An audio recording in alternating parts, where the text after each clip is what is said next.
Welcome back. So, here we are again, still on the trail of an elusive map, and we still seem to hear the same arguments going nowhere fast. So what are we to do? As I've mentioned a couple of times, we don't need a map, but it's a nice thing to have. And anyone who's taken a mild interest in the matter will probably have seen enough maps to last them a lifetime. I also recall saying that none of us, myself included, are likely to go out and create a new map of the world anytime soon. But of all the maps that are kicking around, we can probably get a good idea of what's out there. So I'll cut to the chase.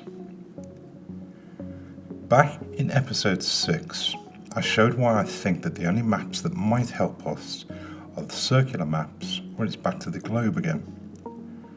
The dew line across the top of Canada seems to preclude all the flat maps that have the North Pole at the edge or at one of the corners. If you believe that the world is flat, I would suggest that the circular layout is the only one that gives us a start point. So let's pick this up where we left off. The circular layout seems to date as far back as 1781. That's the oldest reliable map that I can find so far, and it seems like as good a start point as any other. The layout seems to have a fairly consistent track record. So let's dig a bit deeper.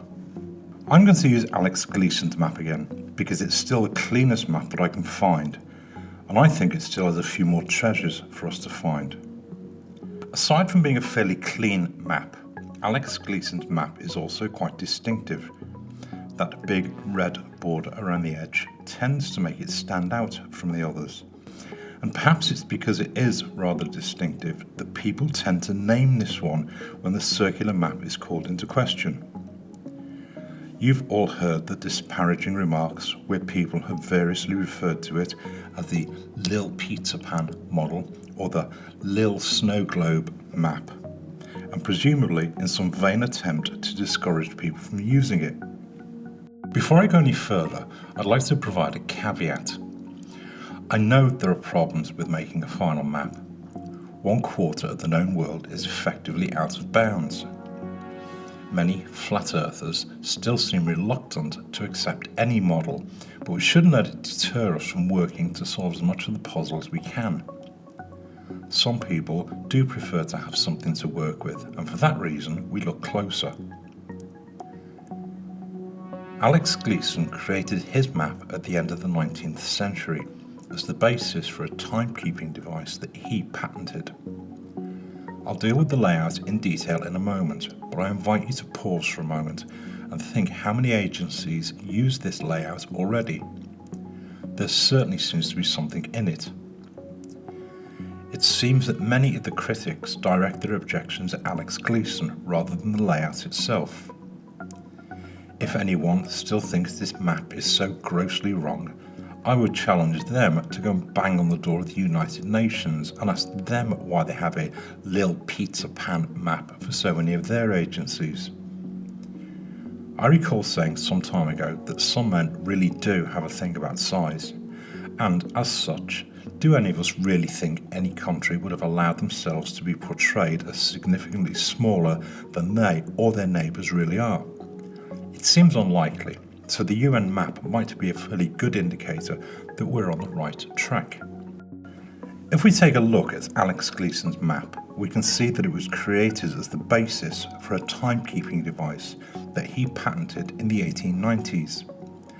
Unfortunately, it seems like the copy we have is the only surviving original, courtesy of the Boston Library. It's a little trashed, but if you do a patent search, it's fairly easy to see exactly what its purpose was. The map, which forms the central section of the chart, was created by one J.S. Christopher, but there seems to be no information available about this particular individual. Any claim that modern college is a misspelling of Morden College, which is just outside London, is equally credible given that the map appears to have been designed in England and then printed in the United States. It's not unreasonable for the US printers to have assumed that Morden was a misspelling and to have made the correction themselves. In either case, Magdalen College was originally opened, quote, for the poor merchants and such as have lost their estates by accidents, dangers and perils of the seas. So it's quite reasonable to conclude that whoever J.S. Christopher was, he or she is quite likely to have had some considerable experience of the oceans and the maps of the world. And while the critics of Magdalen College now seem to paint it as being full of dribbling pensioners, it has a very credible pedigree linked to world navigation. I've trimmed Alex Gleason's chart as far as the border because I thought it might be nice to see exactly what Alex Gleason did create, and in the hope that it will provide a solid point from which we can take a closer look. In the top left-hand corner, Alex Gleason states that the chart is a longitude and time calculator.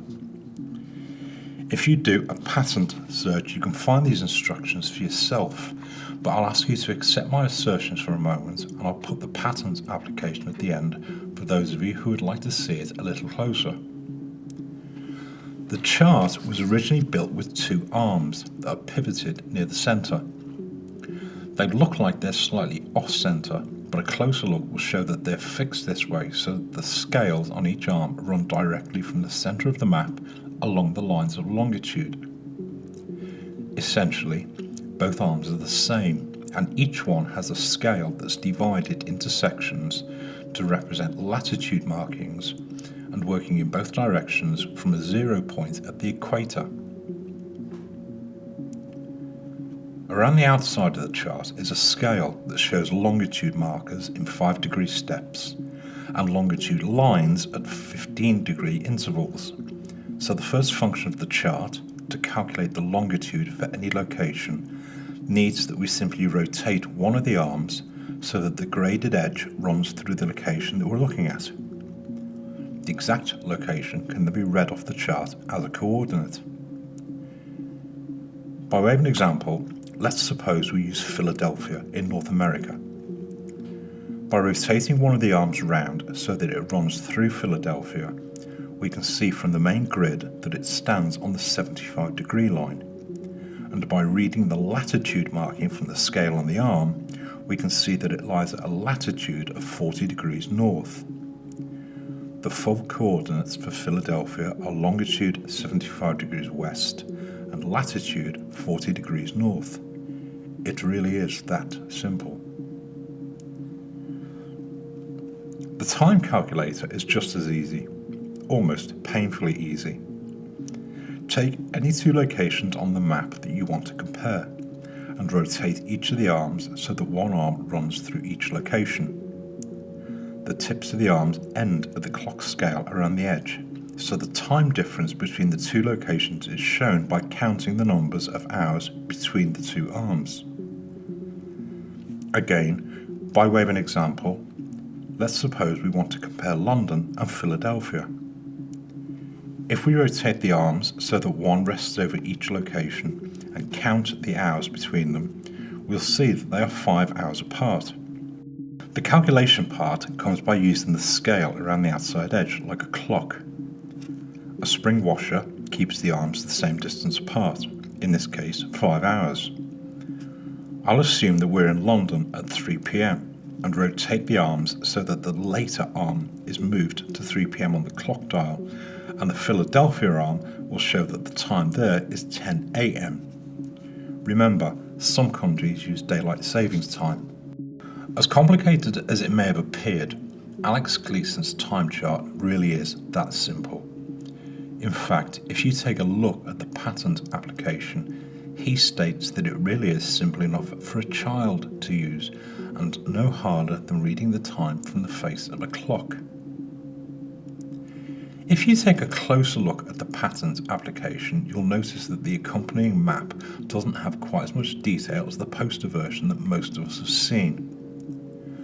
I can only hazard a guess as to why there's so much more information on the poster version, but given that no one else seems to have staked any claim to it, I'm inclined to believe that it was developed a little further when the poster version was produced to include some of the additional information around the main layout. Alex Gleason also seems to have been sufficiently satisfied that the entire layout was his invention to have placed his name at the top and to add the title that it serves as a new standard map of the world. As I said a moment ago, Alex Gleason's map is remarkable largely because it's quite distinctive. It seems that much of the opposition appears to be directed at Alex Gleason rather than the layout itself. So let's see if we can take some of the heat out of it and concentrate on the facts. The best copy that we have has the remains of one of the original arms.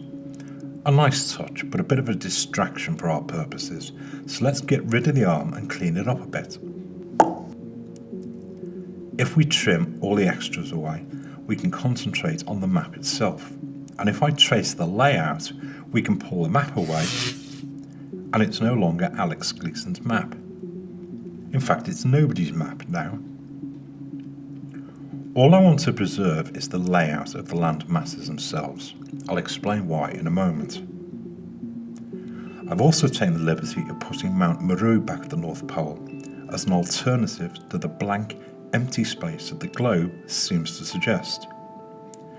Much of the detail comes from Mercator's maps of the 16th century, while modern science seems to suggest that the North Pole has sunk in the last 500 years, and Father Christmas has moved his elves and his operational headquarters to Lapland.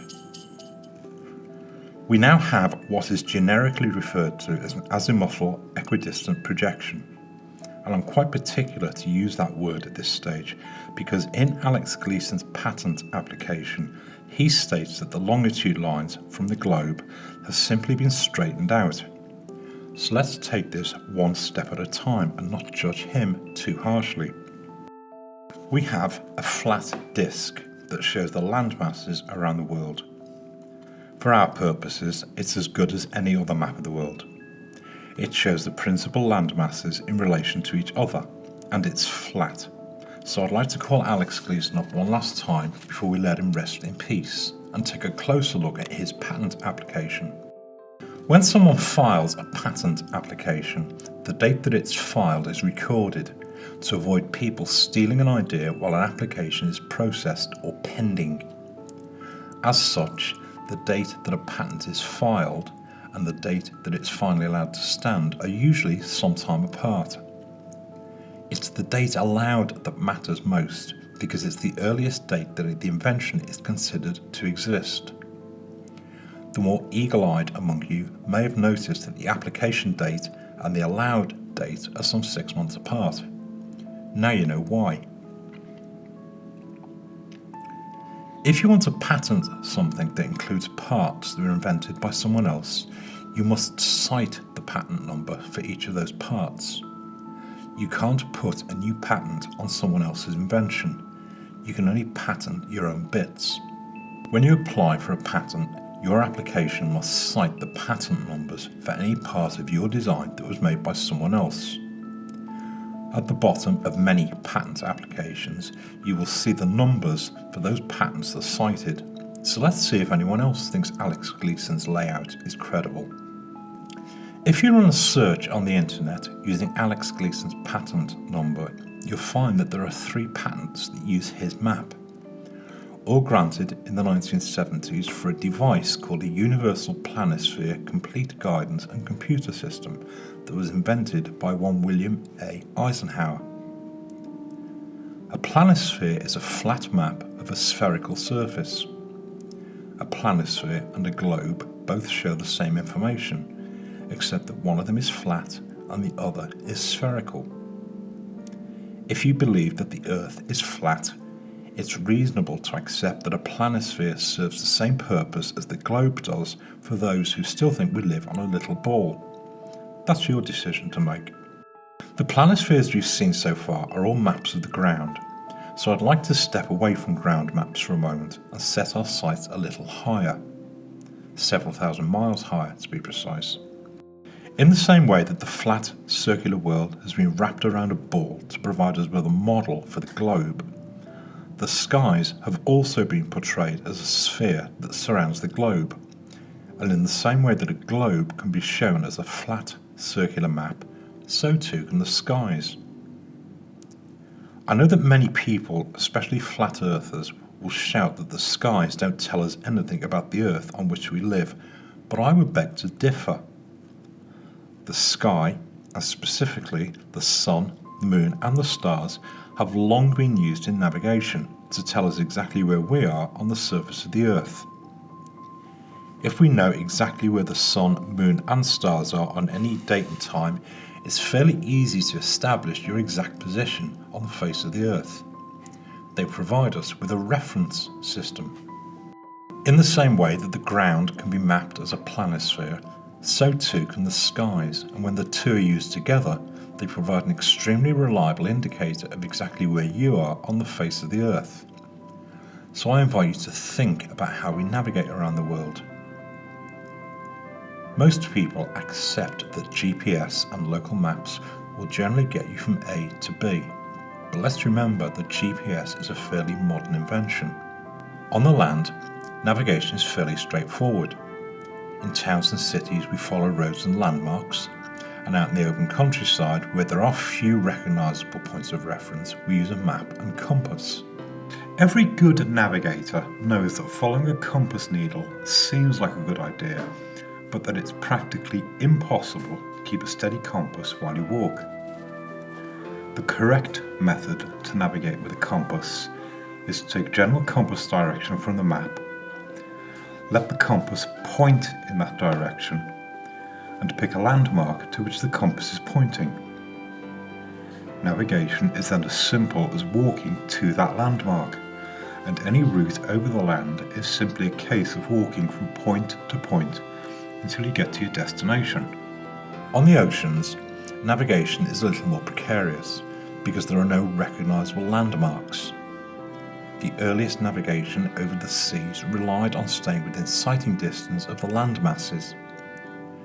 The magnetic compass began to be used for navigation at sea around 1,000 years ago, but wind and sea currents meant that sailing by the compass, or dead reckoning, was still quite hazardous for the navigator until reliable clocks were invented in the 18th century. As such, there was very little by which a navigator could be sure of his position on the oceans except for using the sun, the moon and the stars. They are sufficient to help navigators across the empty expanses of ocean until a lookout saw land. Radar was developed during the Second World War to provide radio beacons to mark the coastlines of the world, and now, by whatever means, GPS provides a fairly accurate referencing system across the whole world. Most modern navigators rely on GPS, but any good navigator will at least have a working knowledge of the lights in the sky for emergencies. The sun, the moon and the stars all follow very precise patterns in the sky, and if you know where they are at any point in time, they can be used to calculate exactly where you are.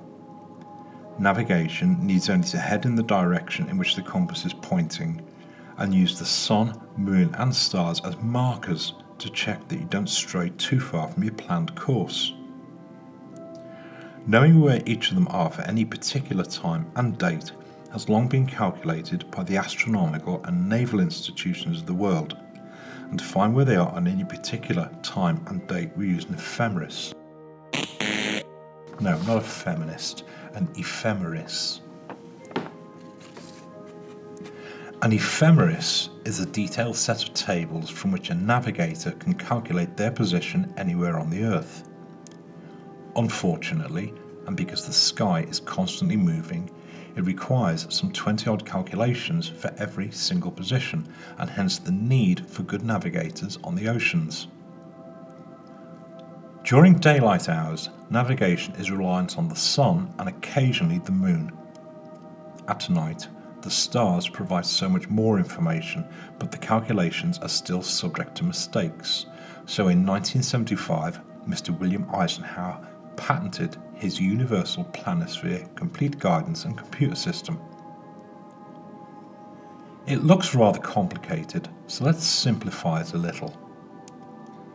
Essentially, it's a series of discs that are riveted together so they can rotate over each other. The principal discs show the sun and the moon positions in the sky, and 2 discs show the principal stars and constellations in the night sky. Another disc shows the surface of the Earth and the principal land masses. If you look closely, you'll recognise the land masses match those that are shown on the familiar AE map.